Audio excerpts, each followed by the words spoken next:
Comienza el informativo. Se agudiza la tensión entre el régimen de Venezuela y el gobierno de Colombia. Ante la prensa internacional, Nicolás Maduro radicalizó aún más su discurso y acusó al presidente Iván Duque de supuestamente estar preparando una guerra contra Venezuela. El líder del régimen chavista señaló al gobierno colombiano de hacer parte de un complot para asesinarlo que, según él, es orquestado por Estados Unidos. Aseguró que supuestos mercenarios están siendo entrenados en territorio colombiano para atacar a su país y derrocarlo. Iván Duque, carita de ángel y alma de diablo. Yo dije la otra vez, tiene una carita de ángel, usted lo ve hablando a Duque, pero vos que agarrarle los cacheticos, chuki, chuki, chuki, chuki, hacer así, chuki, chuki, chuki, es un chuki. Es un chuki. Es increíble, rompió el récord en 90 días, acumuló 80% de repudio nacional en las calles de Colombia. Se niega a hablar.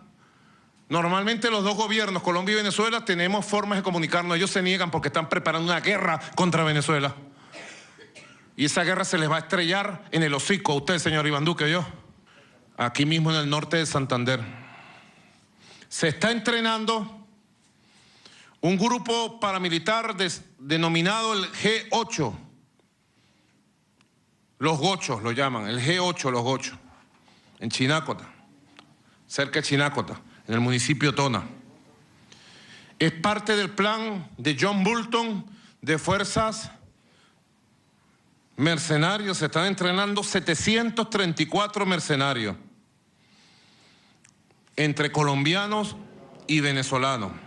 Dentro de los señalados de la supuesta conspiración en su contra, Nicolás Maduro acusó a la Casa Blanca. El líder del régimen venezolano señaló directamente a John Bolton, asesor de seguridad de Donald Trump, de dirigir el plan para asesinarlo.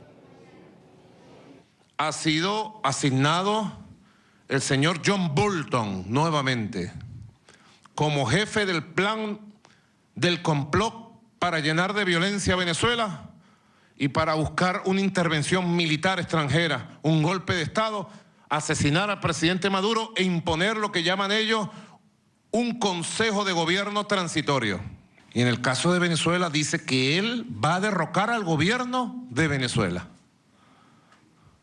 Y mantiene contactos y comunicación con sectores de la ultraderecha golpista venezolana. Esta arremetida generó una contundente reacción del gobierno colombiano. El presidente Duque negó que su país esté preparando acto hostil alguno en contra de Venezuela. La Cancillería calificó de irrespetuosas y calumniosas las palabras de Maduro. Vamos al lugar de la noticia. Allí se encuentra con nosotros Juan Pablo López en la Casa de Nariño. Juan Pablo, adelante. ¿Qué tal, Jason? ¿Cómo está? Muy buenas noches. Son las 7 de la noche y 8 minutos en Bogotá. Pues justamente la respuesta del gobierno colombiano se dio en dos momentos. Una diplomática a través de una nota de la Cancillería colombiana hacia el gobierno de Maduro y un comunicado de prensa que dice, entre comillas, condena los términos más claros y contundentes las afirmaciones desobligantes, irrespetuosas y calumniosas de Nicolás Maduro sobre una imaginaria guerra que Colombia buscaría iniciar. Este fue en el primer momento de la respuesta al comunicado de la Cancillería colombiana esta tarde. El Ministerio de Relaciones Exteriores, en nombre del Gobierno de Colombia, rechaza categóricamente las declaraciones del día de hoy de Nicolás Maduro contra Colombia, su presidente y sus autoridades nacionales. Colombia es un país absolutamente respetuoso de las normas del derecho internacional y de los principios y costumbres que rigen las relaciones internacionales. De igual forma, exige de Nicolás Maduro respeto al señor presidente de la República de Colombia, Iván Duque Márquez, como el más alto representante del pueblo y del gobierno de Colombia. El gobierno nacional continuará trabajando mediante mecanismos políticos y diplomáticos con la comunidad internacional, con el Grupo de Lima, con la OEA y demás organismos internacionales en busca de la restitución del sistema democrático en Venezuela. La grandeza del pueblo de Venezuela lo merece. El segundo momento de la respuesta del gobierno colombiano se dio en Cali, donde el presidente de la República, Iván Duque, estaba realizando un consejo de seguridad y ante la pregunta de uno de los comunicadores, él dijo, y lo que ha reiterado en los últimos días, que no tiene una actitud belicista, que no está programando ni está fraguando ningún ataque belicista en contra del pueblo venezolano. Colombia no está bajo ninguna circunstancia fraguando o pensando ningún acto hostil ni ningún acto de actitud belicista con ningún país de la región. Nosotros somos un país respetuoso del derecho internacional y somos un país que se ha caracterizado siempre por tener instituciones sólidas y por acudir a los organismos multilaterales cuando se trata de obligaciones de otros países para con Colombia. Por eso no vamos a permitir que se empiecen a tejer ese tipo de dudas o acusaciones. Esas acusaciones deben ser rechazadas por todos los colombianos y lo que debe quedar claro es que quienes están ejerciendo la dictadura en contra de sus ciudadanos, generando grandes flujos migratorios, son los que deben responder ante la justicia internacional por esos crímenes sistemáticos. Y el canal para tramitar esas denuncias es la Corte Penal Internacional, como lo hemos venido haciendo varios jefes de Estado y como espero lo sigan haciendo otros jefes de Estado en distintos lugares del mundo. Dos detalles finales sobre esta información. Primero, el gobierno ha sido insistente en que no se va a dejar llevar por provocaciones de Nicolás Maduro y además también que Colombia va a seguir con otros países tratando de aislar diplomáticamente lo más posible al gobierno de Nicolás Maduro. Información desde el centro de Bogotá, desde la Casa de Nariño. Juan Pablo López, buenas noches. Gracias, Juan Pablo. El próximo 10 de enero, Nicolás Maduro se posesiona para un nuevo mandato que no es reconocido por la comunidad internacional. Este miércoles, por medio de una carta, senadores estadounidenses solicitaron al presidente Donald Trump declarar cuanto antes al mandatario venezolano como ilegítimo antes de que jure nuevamente para permanecer en el poder hasta el 2025. El republicano Marco Rubio y el demócrata Bob Menéndez buscan así escalar la presión sobre el régimen bolivariano. Los legisladores también piden a Trump reconocer a la Asamblea Nacional, de mayoría opositora, como única institución democrática del país. La solicitud está sustentada en la falta de transparencia durante las elecciones presidenciales de mayo de este año y en los informes sobre las violaciones a los derechos humanos en la nación suramericana.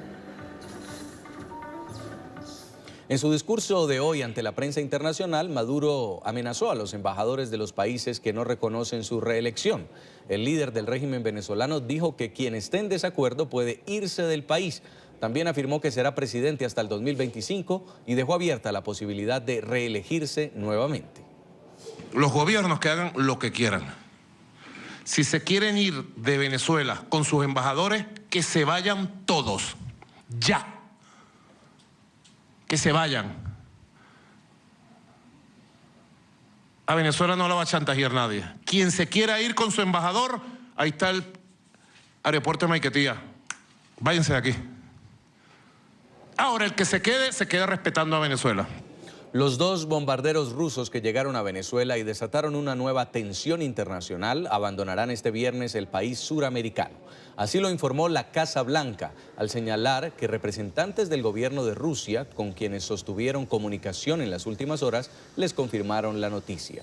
Los aviones con capacidad para transportar armas nucleares regresarán a Moscú luego de una controversial presencia en territorio venezolano, donde hicieron ejercicios militares que encendieron las alarmas de diferentes gobiernos de la región.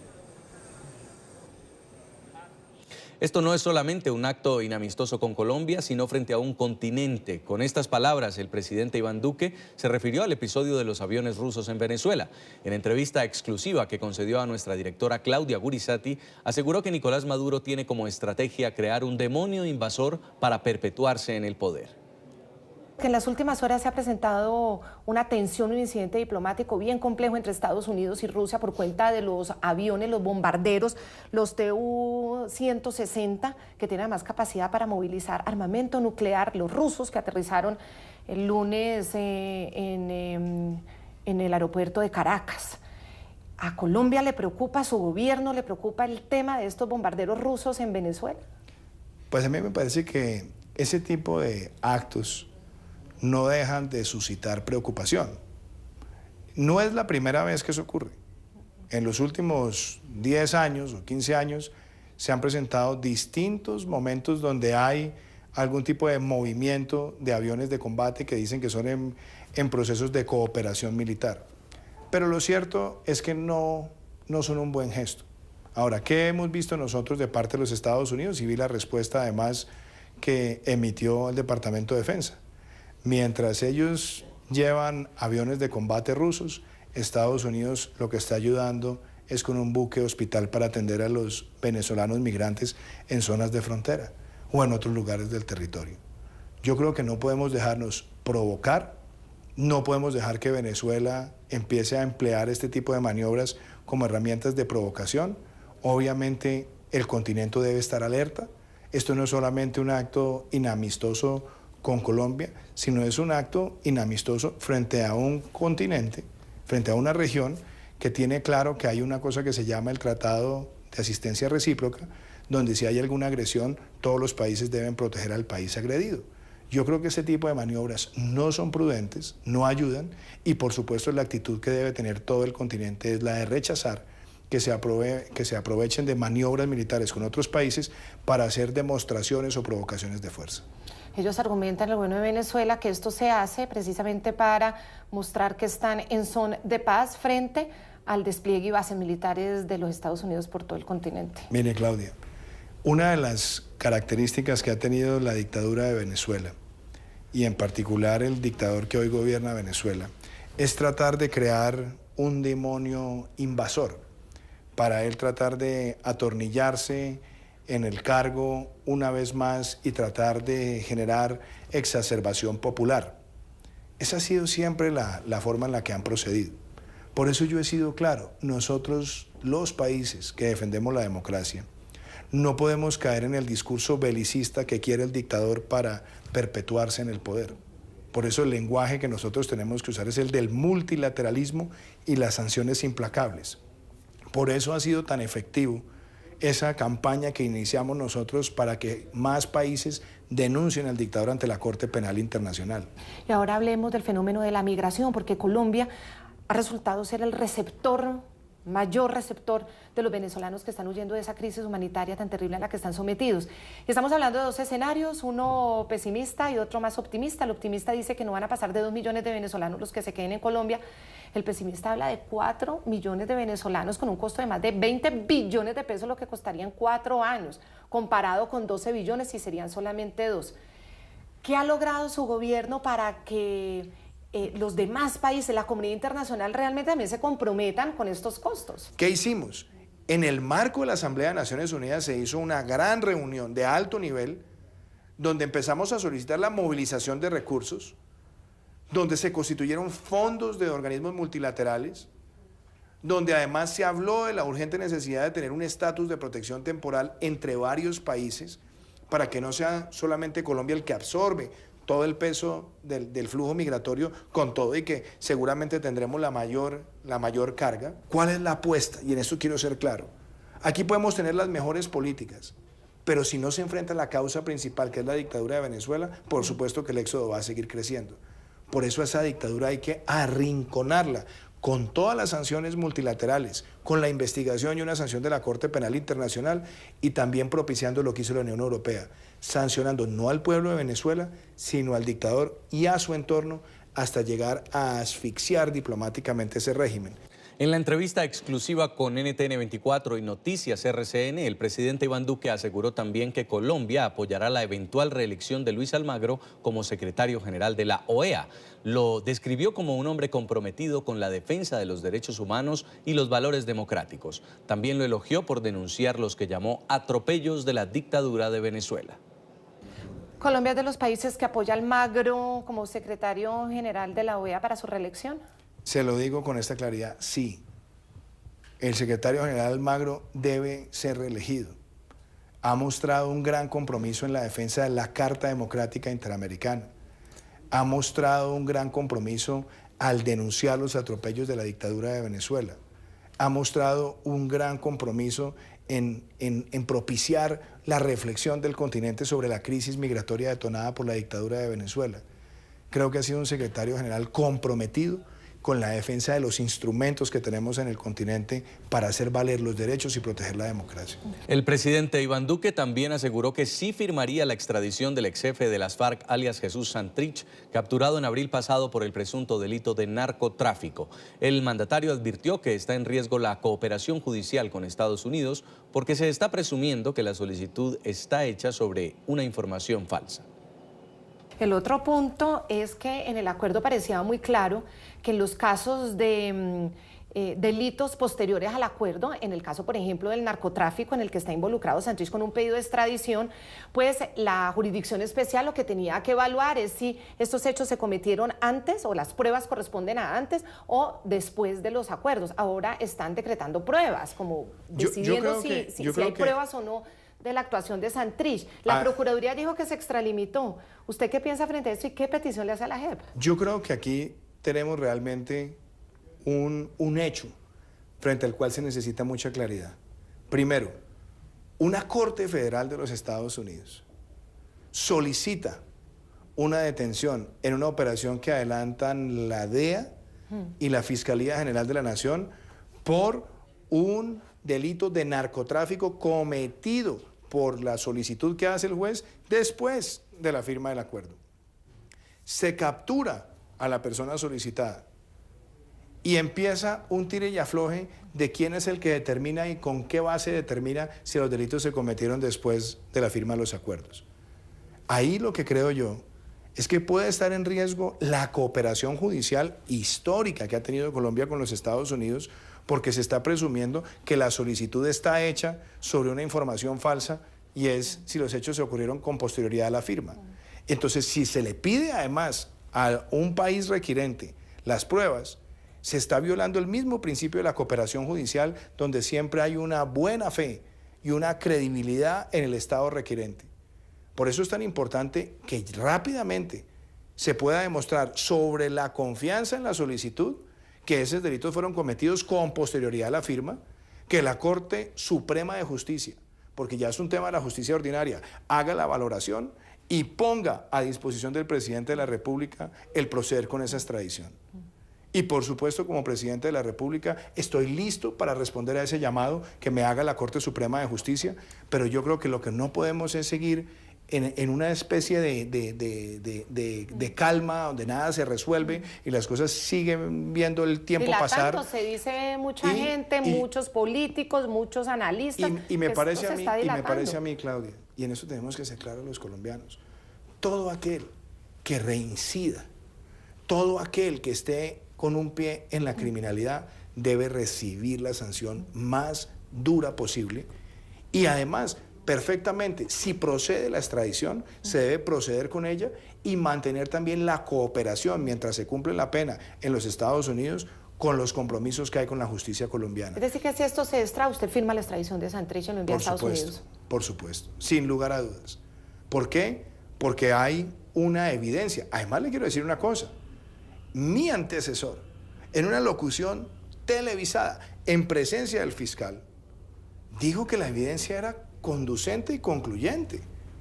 Entonces, con más razón, porque lo que tenemos aquí es que reafirmar el principio de que no va a haber tolerancia con la repetición. Por eso es muy importante, y yo respeto la independencia de lo que tenga que pronunciarse rápidamente la Justicia Especial y la Corte Suprema, pero aquí estamos listos para hacer cumplir la Constitución y la ley.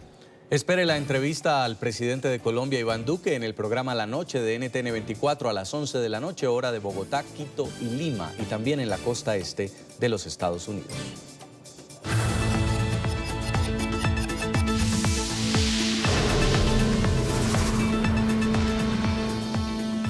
A 3 años de prisión fue condenado el exabogado personal del presidente Donald Trump, Michael Cohen.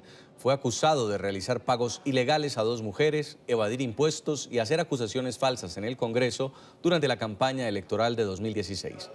Cohen se declaró culpable de los cargos imputados. Vamos a saludar a Gonzalo Abarca, periodista de nuestra cadena aliada La Voz de América, quien nos tiene más información. Gonzalo, adelante. El exabogado personal del presidente Donald Trump, Michael Cohen, fue sentenciado a 3 años de prisión por su participación en los pagos ilegales a 2 mujeres que dijeron haber tenido relaciones con el mandatario y por mentir al Congreso sobre los esfuerzos de su ex cliente durante la campaña electoral en 2016 para construir una torre Trump en Moscú, Cohen, de 52 años, deberá entregarse a las autoridades el 6 de marzo del próximo año y empezar su condena. El abogado se había declarado culpable en agosto de los cargos imputados por fiscales federales en Nueva York, incluyendo el pago de $130,000 a la actriz de cine para adultos Stormy Daniels y por su ayuda para organizar un pago de $150,000 a la exmodelo de Playboy, Karen McDougal. Trump ha negado cualquier participación en estos pagos que supuestamente buscaron silenciar a las mujeres de cara a las elecciones presidenciales en las que finalmente resultó electo en noviembre de 2016. Para NTN 24, informó Gonzalo Abarca, de La Voz de América. Gracias, Gonzalo. Vamos a hacer una primera pausa en el informativo y al volver, el compromiso del nuevo vicepresidente al pueblo de Ecuador. Ya regresamos con el informativo.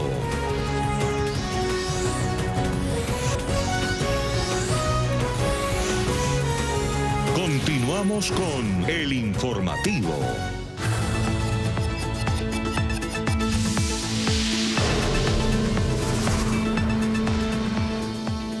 El nuevo vicepresidente de Ecuador tiene un gran reto por delante. Sus dos antecesores en el gobierno de Lenín Moreno, que tuvieron que abandonar su cargo salpicado por casos graves de corrupción, le dejaron el desafío de administrar bien la cartera. En entrevista con nuestra cadena aliada Teleamazonas, Otto Sonnenholzner aseguró que quiere ser un ejemplo de honestidad para el país. Pero una buena ley de comunicación te permite luchar contra la corrupción. Así es. Es que eso sin duda. Hemos tenido un poco retenido eso y bueno, el periodismo nuevamente está saliendo con las denuncias que tenga que salir. Sí les pido a los compañeros, a los amigos de la comunicación, que seamos bien profesionales, o sea, que hagamos bien nuestro trabajo porque tampoco se trata de herir la honra de alguien que no está haciendo nada malo, ¿no? Desde mi punto de vista, yo espero que mi ejemplo sirva hacia abajo. Usted dice, está corrompiéndose abajo. No me consta personalmente, yo tengo poca relación con el sector público en cuanto a tratar trámites, cuestiones, pero si es como usted dice, Janet, yo lo único que espero es servir de ejemplo. Violencia y desmanes en Santa Cruz, Bolivia. La decisión del Tribunal Supremo Electoral de avalar la cuarta candidatura de Evo Morales a la presidencia pone en su punto más alto la tensión en el país.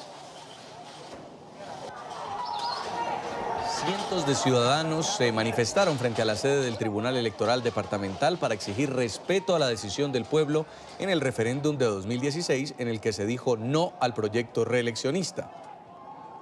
La manifestación terminó en disturbios cuando encapuchados llegaron al lugar, intentaron ingresar de manera violenta, incendiaron varios elementos y saquearon las dependencias de impuestos nacionales.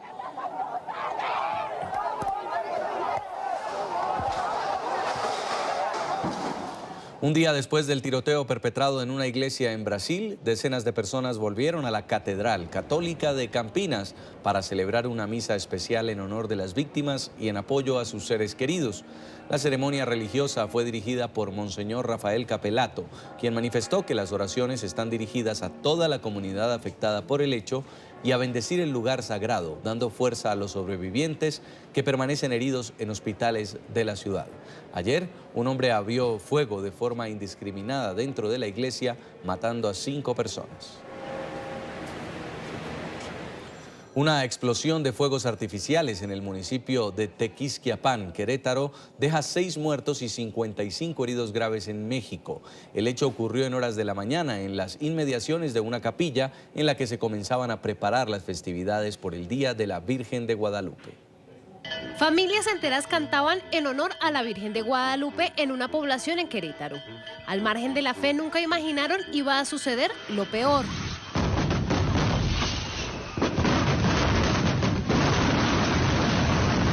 Una chispa de los cohetes que hacían estallar cayó en una fábrica de pirotecnia cercana a la capilla a la que se dirigía. El caos reinaba en la plazoleta.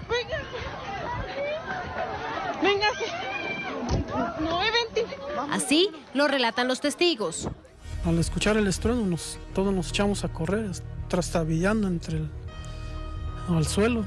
Bendito Dios, nos salvamos. El párroco del municipio lamentó los hechos. La gente tiene la tradición de rezar el rosario, ¿sí? De venir en procesión y pues sucedió esta tragedia, ¿verdad? Traían explosivos, ¿verdad? Pues esa es la tradición que tienen. La explosión del polvorín deja al menos 6 muertos, entre ellos 2 menores de 11 y 12 años y un hombre de 60 años. Según las autoridades, 4 de las víctimas murieron instantáneamente, otra mientras era trasladado al hospital y el más reciente murió mientras era tratado por los médicos. El estallido dejó además 55 personas heridas, 8 de ellas permanecen en estado de gravedad. Traen la Virgen con los cohetes para bendecirlos aquí en la capilla. Como descansan ahí fuera de la puerta de la capilla, los cohetes, echan un cohete allá abajo, cayó una chispa ahí en el centro. En el lugar del incidente permanecen miembros de la Cruz Roja, los bomberos, el Ejército y Protección Civil para adelantar las investigaciones de los hechos. El alcalde del municipio aseguró que se reforzarán los controles sobre la pirotecnia para evitar más tragedias. No podemos permitir que simplemente por libre albedrío algunas organizaciones religiosas excedan de la cantidad de cuetones. Ahorita tenemos la información que hay una comunidad que tiene concentrada más de 2 toneladas de cuetones. Esto sí es grave. Entonces estamos coordinando ya también esfuerzos con el Ejército Mexicano. La zona permanece acordonada, pese a que ya no hay riesgo de detonación. Sigue la disputa diplomática entre Colombia y España por el galeón San José, hundido en 1708 frente a las costas de Cartagena de Indias. Este miércoles, la vicepresidenta colombiana Marta Lucía Ramírez respondió a las declaraciones que hiciera el canciller español sobre un presunto preacuerdo entre ambos gobiernos para el rescate de los tesoros que guarda el navío. Ramírez afirmó que no existe ningún pacto y que se sigue a la espera de una propuesta. Se mostró dispuesta a trabajar con Madrid, pero siempre defendiendo los intereses de Colombia. El gobierno del presidente Iván Duque ha sido absolutamente claro con todos los interesados en que la posición nuestra es tomar una decisión que atienda los intereses de Colombia, que atienda lo que consideramos que hace parte de nuestro patrimonio cultural y que por supuesto pueda preservar la unidad de ese patrimonio cultural. Mientras tanto, no hay absolutamente ningún acuerdo con nadie. Repito, estamos a la espera de la propuesta del gobierno español que todavía no se ha producido.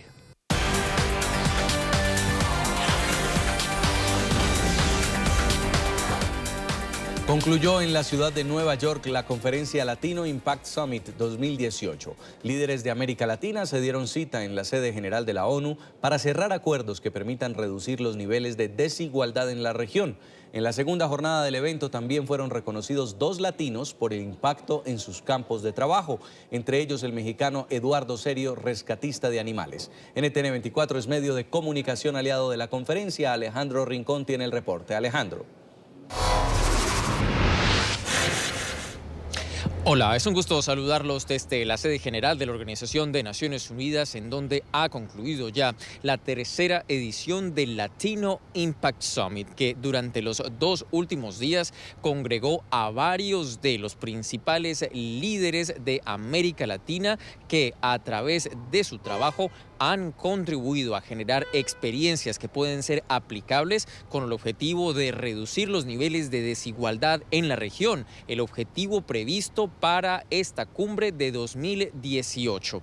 En las últimas horas en particular han sido representantes del sector privado los que a través de su propia experiencia han demostrado cómo es posible generar mejores condiciones de trabajo decente en la región, cómo es posible, por ejemplo, a través de la promoción de plataformas relacionadas con la educación, con la tecnología, que pueden derivar en acciones concretas para elevar la calidad de vida en el continente americano. A esto precisamente apunta la experiencia de una empresa mexicana que fue una de las protagonistas de esta segunda y última sesión de cierre del Latino Impact Summit.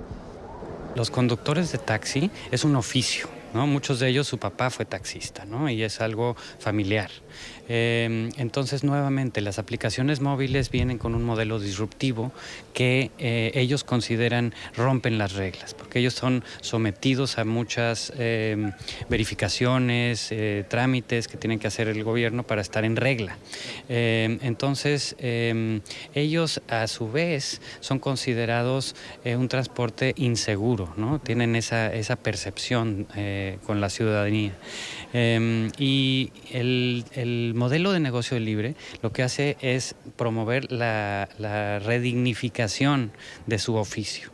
Esta segunda y última sesión de Latino Impact Summit ha servido también para reconocer o premiar, en este caso en particular, a latinos que a través de su trabajo llevan a cabo labores que son de inspiración para toda la región. Una de las personas galardonadas habló con NTN 24. Yo rescaté a Cielo, que es mi primer panterita hace 5 años.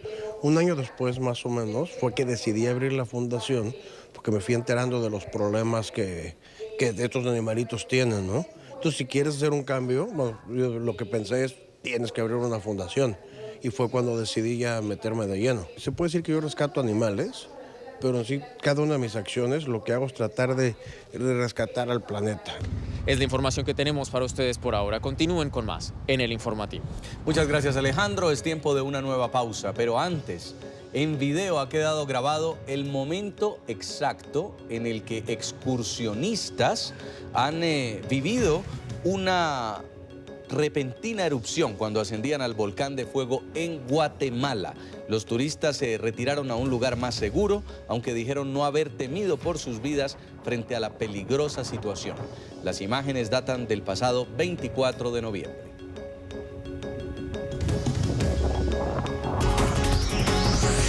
Ya regresamos con El Informativo.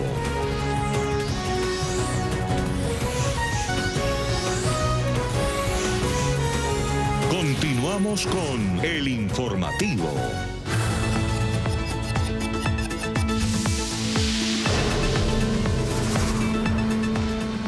Francia busca frenéticamente al autor del atentado a un mercado de Navidad en la ciudad de Estrasburgo. El ataque armado registrado en la noche del martes dejó 2 muertos. Las autoridades intentan dar con el paradero de un hombre de 29 años nacido en esa misma ciudad y que al parecer se radicalizó durante su tiempo en prisión.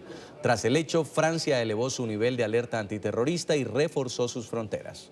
Una Navidad arruinada. Es el sentimiento que recorre este miércoles las calles de Estrasburgo, ciudad víctima del más reciente ataque terrorista.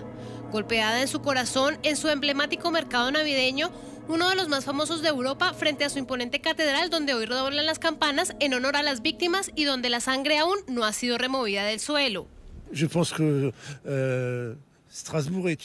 Creo que Estrasburgo es una ciudad simbólica en Europa y el mercado de Navidad es un gran símbolo de esta ciudad y también de nuestra cultura. Y siento que nos arruinaron nuestras fiestas. El autor de la masacre aún no ha sido encontrado. Fue identificado como Cherif C., local, nacido en Estrasburgo y a sus tan solo 29 años ya era bien conocido por la policía por actos de delincuencia común. Gritó Allahu Akbar, Dios es grande, antes de cometer su crimen. Se cree que se radicalizó durante su tiempo en prisión. Su registro judicial tiene 27 condenas por hechos de delincuencia común cometidos la gran mayoría en Francia, pero también en Alemania y en Suiza. Ya fue encarcelado en varias ocasiones y era conocido por los servicios penitenciarios por su radicalización. Cherif C., el presunto yihadista de 29 años, causó la muerte de 2 personas y dejó a otra con muerte cerebral, además de 2 heridos, de los cuales varios luchan por sus vidas. Atacó con cuchillo y con arma automática. Posteriormente se enzarzó en un tiroteo con 4 militares del dispositivo antiterrorista y resultó herido en el brazo. Es ahora el hombre más buscado del país y los operativos continúan. Las autoridades judiciales francesas interrogan hoy a los padres y a los 2 hermanos del criminal. Hay Theresa May para rato. La primera ministra británica sobrevivió a la moción de confianza convocada por el Partido Conservador para decidir sobre su continuidad al frente del gobierno. May obtuvo 200 votos a favor y 117 en contra. Tras la votación que se llevó a cabo de forma secreta, May reconoció que muchos parlamentarios conservadores votaron en su contra y dijo que ha escuchado sus voces. La Premier aseguró que seguirá adelante con el trabajo para que el Brexit finalmente se materialice. Además anunció que prevé dejar su cargo antes de 2022. Tras su victoria, la primera ministra no podrá ser sometida de nuevo a una moción de confianza por su propio partido en 12 meses, aunque sí podría afrontar una moción de censura contra su gobierno por parte de la oposición laborista. Este ha sido un día largo y lleno de retos, pero al final estoy complacida de haber recibido el apoyo de mis colegas en la votación de hoy. Mientras estoy agradecida por ese apoyo, un número significativo de colegas votó en mi contra y he escuchado lo que dijeron.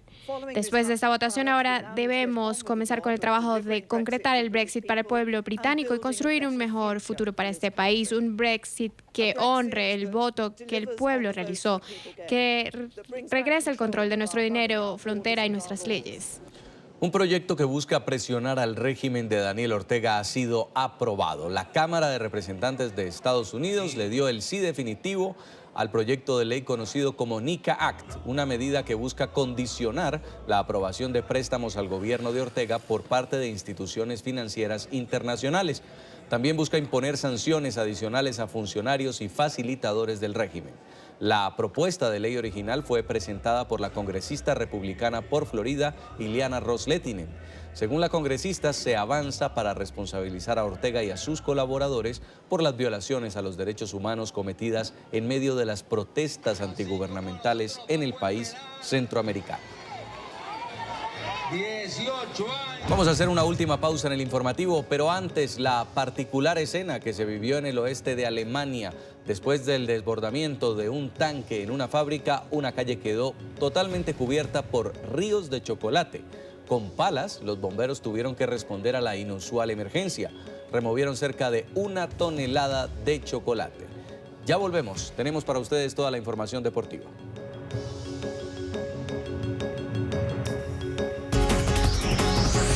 Ya regresamos con el informativo.